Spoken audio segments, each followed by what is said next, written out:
L'orthopédiste Guy Grimard travaille à rebâtir le genou de l'adolescent Melvin Duhem. Ça fait 1 an qu'on est en attente, là, dans le fond. Fait que 2022, septembre 2022. Avec la grève, les blocs opératoires fonctionnent seulement à 80 de leur capacité. Sa mère craignait qu'on repousse à nouveau la chirurgie. Oui, j'ai eu cette crainte-là. Je dirais pas non, parce que j'ai déjà eu une annulation, dans le fond.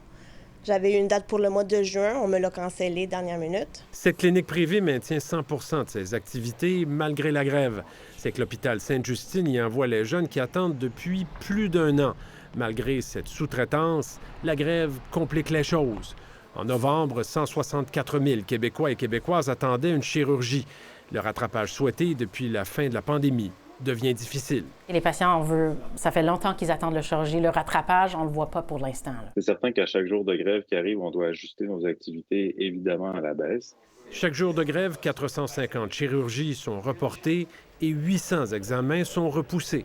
Malgré tout, bien des médecins appuient la grève. Ce que ça va faire, surtout la semaine prochaine, c'est qu'on va en parler.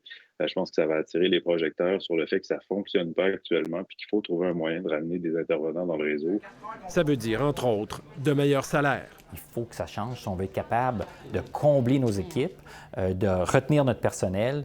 Ça prend les meilleures conditions. On les appuie parce qu'on veut qu'il y ait les meilleures conditions possibles.